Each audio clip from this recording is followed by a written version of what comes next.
Molly from right here. Another Brazilian in the UK. I guess is this old hat for you, train, but now here in Manchester rather than London. Yeah, well, it's just, yeah, I think this is Brazilian number 9, and we tend to have really, really good fights, and they always give me the gamest Brazilians to come out of Brazil, so nothing new, lad. Did you know much about her before they matched you up with her? I think she's traded wins and losses since she's joined the UFC. Yeah, like I say, I always watch every fight card.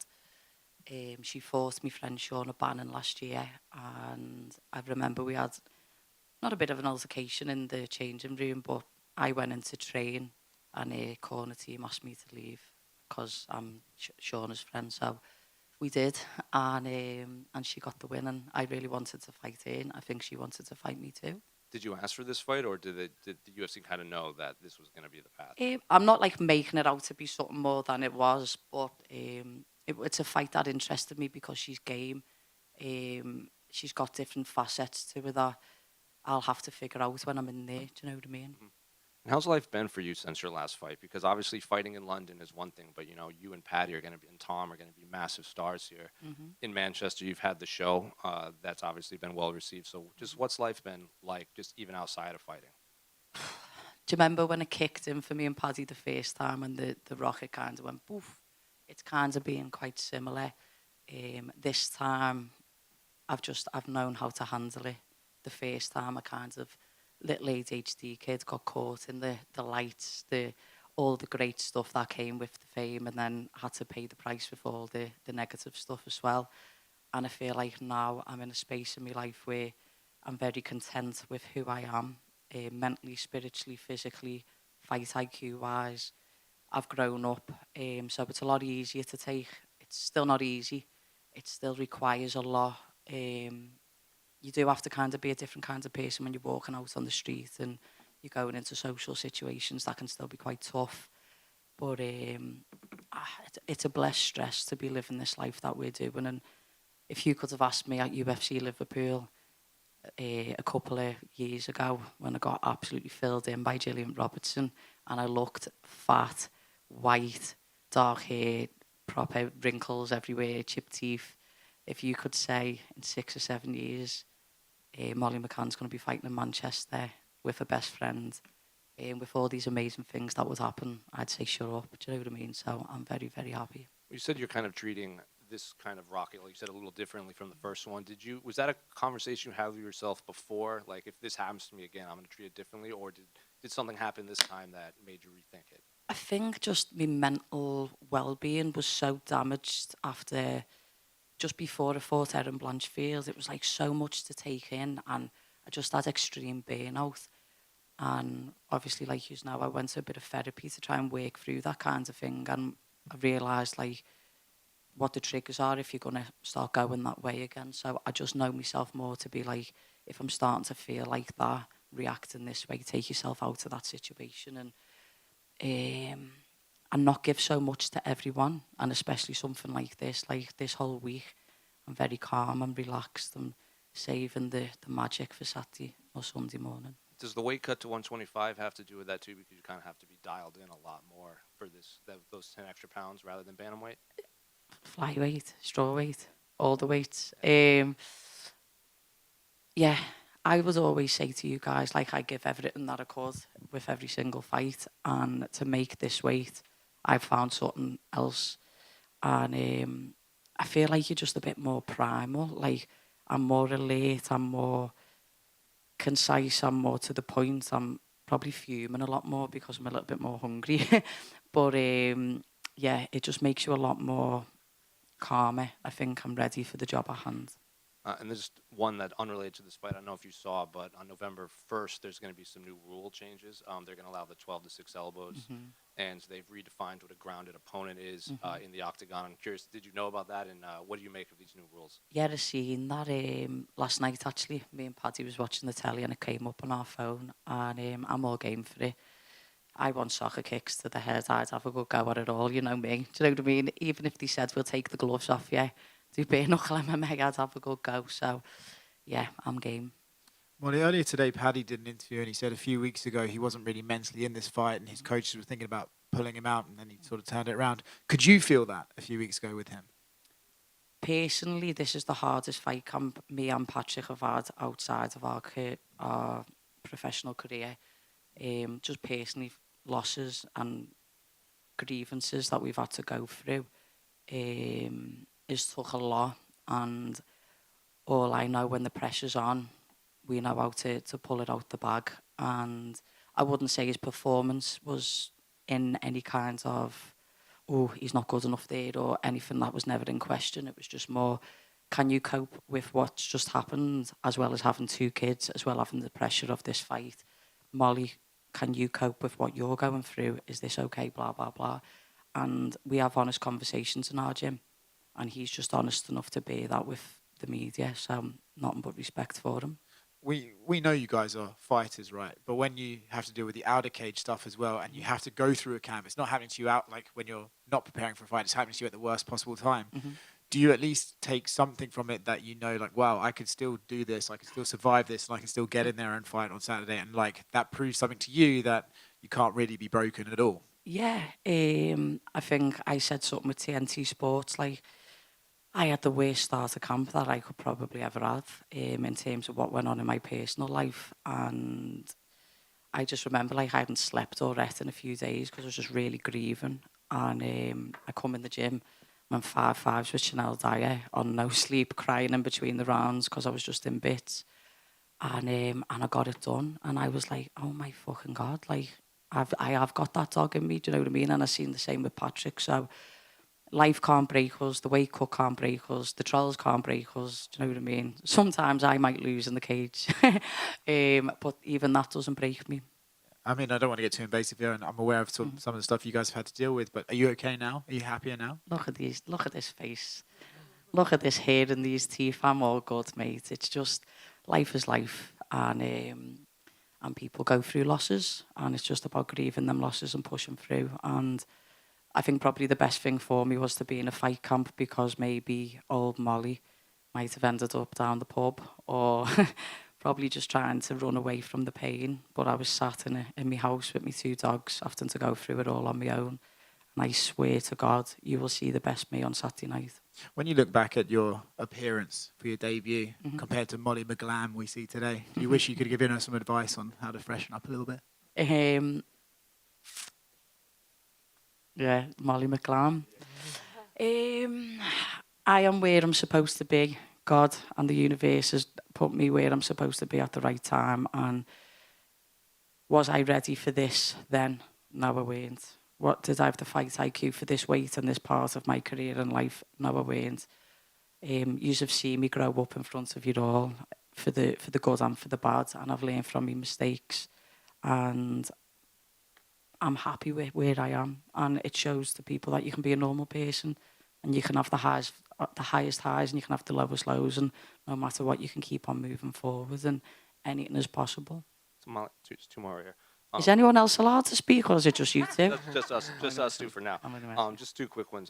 In the stateside, we're seeing this kind of big explosion in women's sports.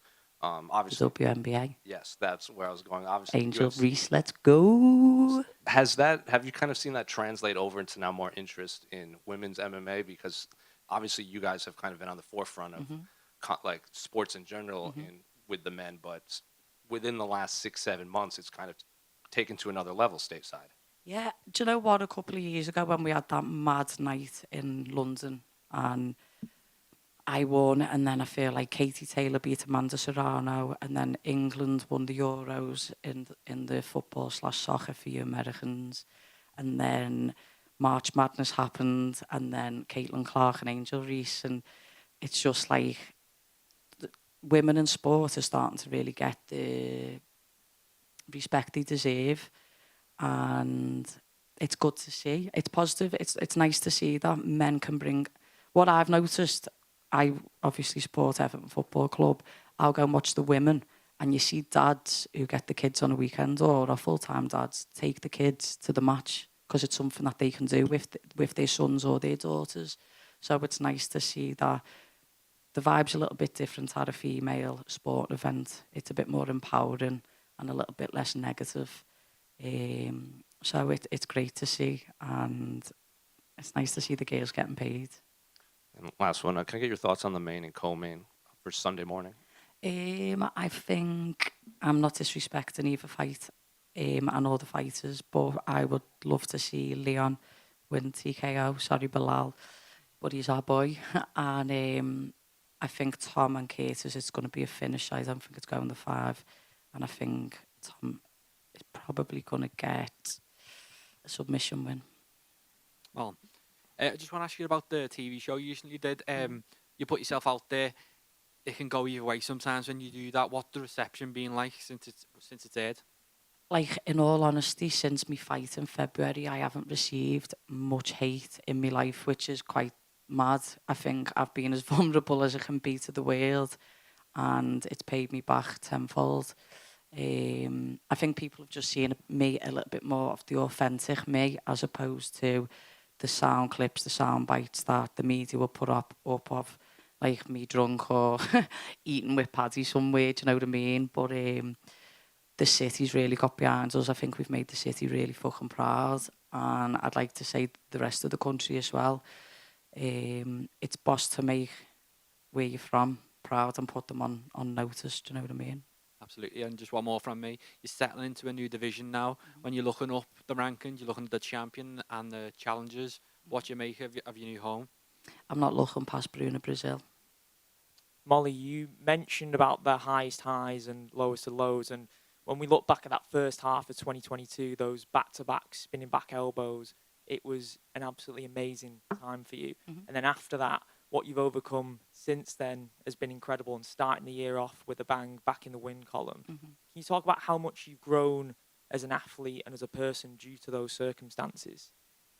I feel as if I was quite nervous fighting a grappler in the high weight division if they were really outsized me. So I was somewhat petrified to make a mistake. But at this weight category, I feel like I don't need to carry that negativity with me. It's just only focusing on myself and me improving my skill set. That's a wonderful place for a fighter to be. The pressure I feel is only getting bigger with the TV shows or with the more notoriety and with being on a pay-per-view card. But I'm at the kind of the age now, and I'm at the part of my career where you'll have to correct me, but I don't know if this is fight 12 or 13 in the UFC for me. So there's no more lessons to kind of be learned now. It's going, reframe a fight week to coming in and just enjoying it, having fun, not wasting my energy. And it's my job. I used to think being in the UFC was just the prize, but it's not. It's working up them rankings and it's working towards the belt. So until I'm there, I'm not. After those back-to-back spinning back elbows, did you feel like you were getting addicted to the knockout and those viral moments? And are you craving that again this weekend in Manchester? I'm not craving a finish. What's going to come is going to come. And I think that was the difference. I'm lucky that my last 3 wins have all come by a finish. And I feel as if when something kind of clicks, it clicks. So I used to have to chase the finish at the higher weight because they were too big. So I'd have to engage and force the interaction because I was too small. But being at this weight, even though I'm still fucking smaller than everyone, it's not like 10-inch difference. It's like 3 or 4 inches, which is like, it feels like it's the same range for me. So I can take my time. If I'm taken down now, I'm the same size and strength as what they are. And the reloads that we do. So I remember when I fought like Julia Storyolenko, there was 20 pounds difference the day that we weighed in as we was making the walk to the cage. Whereas the last fight, it was like near enough the same. Do you know what I mean? And then you could see that in the performance. So made a rod for my own back in the beginning of my career, but we're here in the end. You know, you and Paddy have both shown you can go out there on your own without each other being on the same card. But do you feel a lot more powerful in there, knowing that Paddy's going to be fighting after you and all your teammates as well are on Cage Warriors tomorrow night too? Yeah, I feel as if it's my job to make sure I don't send to Zed West. So I can't go out and lose first. Do you know what I mean? I have to win for myself, but we are that close, that would rock you. And you see that with like the New Zealand lads and the Australian boys, or even some in America. It can be, probably can be a bit upsetting, but we just bring something else out of each other. And like when I trained yesterday, honest to God, I was just on fire. And then he was like, right, I've got to level that up. Do you know what I mean? So it's a positive. We're just pushing each other towards greatness. And then after the training sessions, it was mad last night. We came back into the hotel room and like Embedded came on. And you used to think this mad, right? Because obviously our faces everywhere. But we was like, oh my God, where's the Embedded thumbnail? Do you know what I mean? And then we was just lying in bed and put the telly on. And then BBC One was on and our show was on. I'm like drinking Guinness like this and his face is like that. And we were laughing our heads off. Paul Rimmer even put it on his Instagram yesterday. But I don't know how many more fights anyone has. Do you know what I mean? You could have a life-threatening injury in the octagon. But to know that I've definitely got one more with him.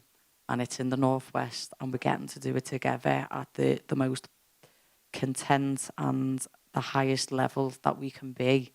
Look at the shape of us. Do you know what I mean? Some fucking shape. So it's just boss. The changing room's going to be fucking boss.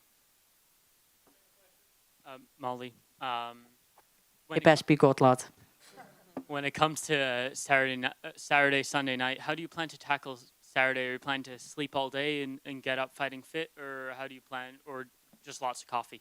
I've changed my sleep like the last 2 weeks. I've made to stay up till after fight time.